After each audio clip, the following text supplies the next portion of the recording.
दोस्तों, जैसा आपको विदित होगा, 13 मार्च और 14 मार्च को पूरे देश के अंदर होली का पावन पर्व बड़ी धूमधाम के साथ मनाया जा रहा है। तो दोस्तों, आज पहुंचे हैं मोक्ष एक दिशा फाउंडेशन के कार्यालय पर, जो विजय मार्केट पलवल में स्थित है। तो हमारे साथ मौजूद हैं मोक्ष एक दिशा फाउंडेशन सन की अध्यक्ष सुनीता सौरभ जी। उनसे जानेंगे कि आखिर वो पिछले 12 वर्षों से महिला और बेटियों के उत्थान के लिए जिले के अंदर कार्य कर रही हैं, गांवों में जाकर के सेंटर चलाती हैं, बच्चों को कुछ ना कुछ स्वरोजगार देने का कार्य करती हैं।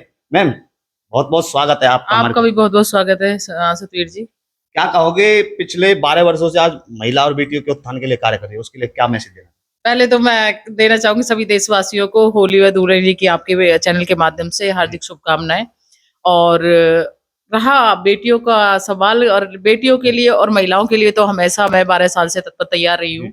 और उनके लिए कार्य करने की शैली तो कोई भी ऐसा कोई क्षेत्र नहीं, ऐसा गांव नहीं है जिसमें वो वाकिफ ना हो उस काम से, क्योंकि मेरा एक ही मकसद है कि स्वावलंबी एक भारत देश की एक पुकार है कि सशक्त नारी और सशक्त देश हमारा, है ना। और माननीय प्रधानमंत्री जी कहते हैं कि एक जब शिक्षित नारी होगी, स्किल नारी के पास होगी, तो तभी एक देश विकास की तरफ हो सकता है। तो मेरा उसी की तरफ एक तरफ से ध्यान है। 12 सालों से मेरा जो एक्सपीरियंस रहा है उसके हिसाब से मैंने ये है कि स्किल और एजुकेशन एक गांव तक, एक मिडिल क्लास फैमिली तक कैसे पहुंचे और उसको पहुंचाना और उसको पहुंचा के एक महिला को आत्मनिर्भर बनाना मेरा मेन मकसद है।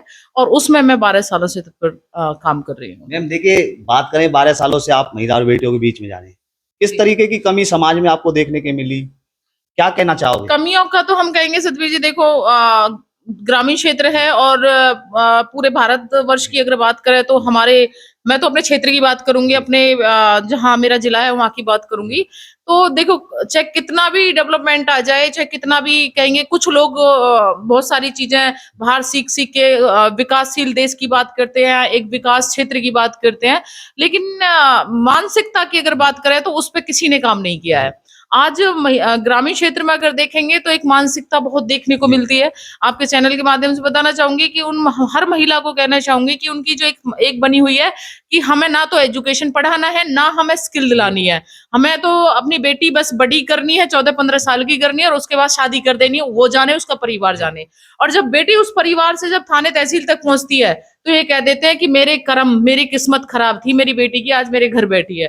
तो नहीं, उस माता पिता को यही कहना चाहूंगी कि जो आपने मानसिकता बना ली है कि देखो, आज देश वो है जहाँ एक ही कमाई से घर नहीं चल रहा है, दोनों कंधे से कंधा मिलाकर चलेंगे तभी एक घर चल रहा है, तभी बच्चों को एक अच्छी एजुकेशन उसके वो दे पा रहे हैं।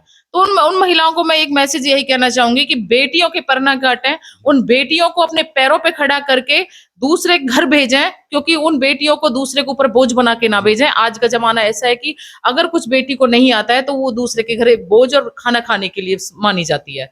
अगर वो सही मायनों में अपनी बेटी को एक एजुकेशन देना चाह रहे हैं, अपनी बेटी को एक सभ्यता देना चाह रहे हैं, तो ये भी रहे कि अपनी बेटी के अंदर को एक ऐसा हुनर दे के भेजें जिससे आपकी बेटी अपने पैरों पर खड़ी हो सके और एक कमा सके और इस देश में अपनी भागीदारी निभा सके। देखिए, आज का जो पेरेंट्स है वो डरा हुआ है, कहीं ना कहीं बेटियों को बाहर नहीं निकलने देता आज के समाज को देखते। क्या कहना चाहोगे उन पेरेंट्स को?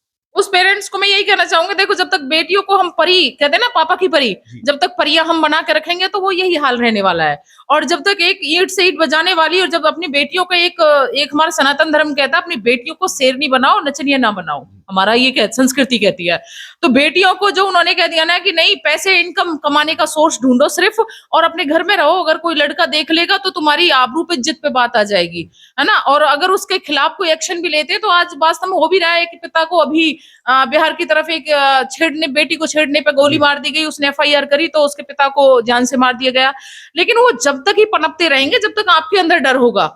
अगर जब अपनी बेटियों को एक शेरनी जैसी और एक क्षेत्र के अंदर एक कार्यशैली पूर्ण बनाओगे, एक कहते हैं हमारे हरियाणा की बात करेंगे तो पहलवान भी है, हमारे देश की बात करेंगे तो बेटियां बहुत ऊंची ऊंची तक है, लेकिन एक ग्रामीण क्षेत्र की जो मानसिकता है उस पर काम होने की जरूरत है। क्योंकि वो कहते हैं कि नहीं, हम बेटियों के अगर 18 साल 14 साल की है तो बेटियों के हमें बहुत ही डर है, डर का अभाव है, क्योंकि गली में भी निकलती है तो छेड़ के चलते हैं लोग। लेकिन वो जब तक छेड़ेंगे जब अपनी बेटियों को परी की तरह रखोगे। जिस दिन उनको एक शेरनी बना के रानी लक्ष्मी वाली जैसा रूप दे के भेज दिया ना, तो अंग्रेज टिके नहीं, अपने आसपास के दरिंद्रों की तो क्या बात है।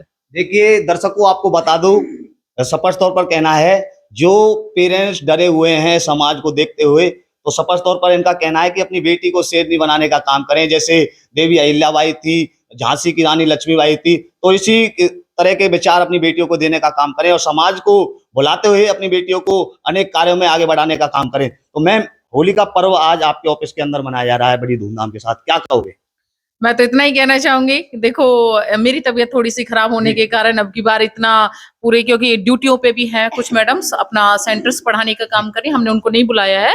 लेकिन जितने भी यहाँ पास में जो बच्चे हैं, जितनी मैडम्स हैं जो आप आए हैं, उनके साथ हम होली का त्योहार मना रहे हैं और उससे एक मैसेज देना चाहते हैं एक्टिविटी के माध्यम से। क्योंकि एक ईर्ष्या द्वेष भावना को भूल के एक अच्छाई, एक बुराई पर एक अच्छाई की जीत का दिन होता है होली का त्योहार।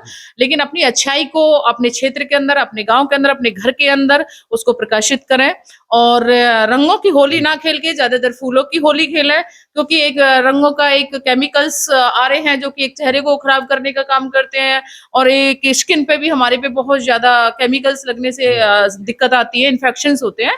तो उससे बचें, क्योंकि अभी मौसम चेंज हो रहा है तो वायरल होने की बहुत ज्यादा संभावना है।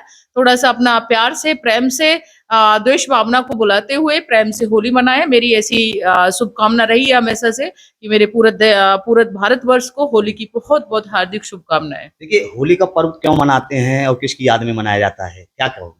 देखो, मैं होली के पर्व की याद तो किसी की नहीं है, लेकिन ये कहेंगे कि जब वो हिरण्यकश्यप जब कह रहे थे कि मैं प्रहलाद से हार गया और वो ईर्ष्या जो हिरण्यकश्यप की थी तो वो सहन नहीं कर पा रहा था। तो जब अहिल्या जो थी उसने कहा कि मैं आपकी, उसकी जो बहन थी उसकी हिरण्यकश्यप की, तो उन्होंने कहा कि भैया मुझे आपकी उदासी नहीं देखी जा रही, तो इस बेटे उसके जो प्रहलाद को लेके मैं अग्नि में बैठूंगी और मुझे ऐसा वरदान है कि जिस चुनरी को ओढ़ के मैं बैठूंगी उसमें मैं नहीं जलूंगी और प्रहलाद जल जाएगा। तो वो अग्नि की तरफ एक अग्नि के अंदर वो बैठ गई उस चुनरी को ओढ़ के। लेकिन कहते हैं ना कि परमात्मा होता है, तो जब एक ऐसी हवा चली, सो हवा में वो दुपट्टा आके प्रहलाद की सर पर आ गया और वहां उसमें होलिका दहन जिसको हम कहते हैं, उसमें होलिका जलकर राख हो गई। कहते हैं कि उसको पूरा वरदान था उस दुपट्टे को ओढ़ के अगर बैठेगा तो। लेकिन वो करामात देखिए, एक ऐसा रुख हवा का हुआ कि जो प्रहलाद ने ओढ़ी और उस पर कहते हैं ना कि विजय हुई अच्छाई की और बुराई की खत्म हुआ। देखिए, धुलेंडी वाले दिन जो रंगों की होली खेलते हैं, कहीं ना कहीं देखा जाता है लड़ाई झगड़े ज्यादा होते हैं। क्या मैसेज देना चाहोगे एक महिला होने के? देखो, कोई ना कोई तो सभी प्रहलाद थोड़ी ना बन जाएंगे उस वाले दिन, क्योंकि कोई ना एक दो चार तो हिरण्यकश्यप जैसा रूप भी तो होना चाहिए। क्योंकि समाज के अंदर ऐसे हिरण्यकश्यप भी हैं जो ईर्ष्या द्वेष भावना करके एक तरफ रहते हैं और कुछ ऐसे प्रहलाद जैसे हैं जो एक बुराई को खत्म करने की कोशिश करते हैं। लेकिन जो समाज है ना, जो हिरण्यकश्यप का जो रूप धारण किए हुए है, वो वही है जो शराब पीते हैं, जो आपस में लड़ने का काम करते हैं, जो फिर एक घर में कलह करते हैं। तो ऐसे हिरण्यकश्यप के लिए तो यही कहना चाहूंगी कि आप सब प्रेम से एक प्रहलाद बनिए, एक उस होली के महत्व को समझिए, सब में मिठाइयां बांटिए, अपनी द्वेष भावना को एक खत्म करके एक प्रेम से अपने देश के अंदर, अपने क्षेत्र के अंदर रहिए। क्योंकि ये देश हमारा एक सनातनियों का देश है और इसमें जब धर्म और अधर्म की बात आती है तो इसमें सबसे ग्रंथ हमारे सबसे पहले निकल के आते हैं और ग्रंथ हमारा यही कहता है कि हम एक अच्छाई से अपने देश को चलाएं, अपने एक प्रगति की तरफ अपने भारत देश को लेके जाएं। अंत में क्या मैसेज देना चाहोगे मोक्ष एक दिशा फाउंडेशन की तरफ से महिला और बेटी और क्षेत्रवासी? मैं सभी क्षेत्रवासियों को यही मैसेज देना चाहूंगी कि एक तो मेरा मेन जो काम रहा है मेरा 12 साल से, कि अपनी बेटियों को खुल के जीने दें, उनको सशक्त होने दें। उनका एजुकेशन अगर हो या ना हो, लेकिन उनको एक तरफा उस पर भी ध्यान, उनकी स्किल जरूर दे के भेजें। एक तो ये कहूंगी और एक दूसरा मैं यही कहना चाहूंगी कि जो होली का जो त्योहार है, सबसे द्वेष भावना खत्म करके अपने प्रेम से होली के पर्व को मनाएं। और तीसरा मैं ये कहना चाहूंगी कि एक बहुत ज्यादा इस टाइम साफ सफाई और स्वच्छता का ध्यान रखें, क्योंकि कई बार ये वायरल बहुत ज्यादा इस टाइम चल रहा है। इसका भी पूर्ण रूप से ध्यान रखते हुए एक अपने क्षेत्र में उस तरीके से होली मनाएं कि जिस तरीके से हमेशा से मनती आ रही है, उस द्वेष भावना को खत्म करें। बहुत बहुत धन्यवाद आपका बहुत बहुत दोस्तों। धन्यवाद। इन्होंने स्पष्ट तौर पर बताया कि होली का पर्व आपसी भाईचारे और प्रेम के साथ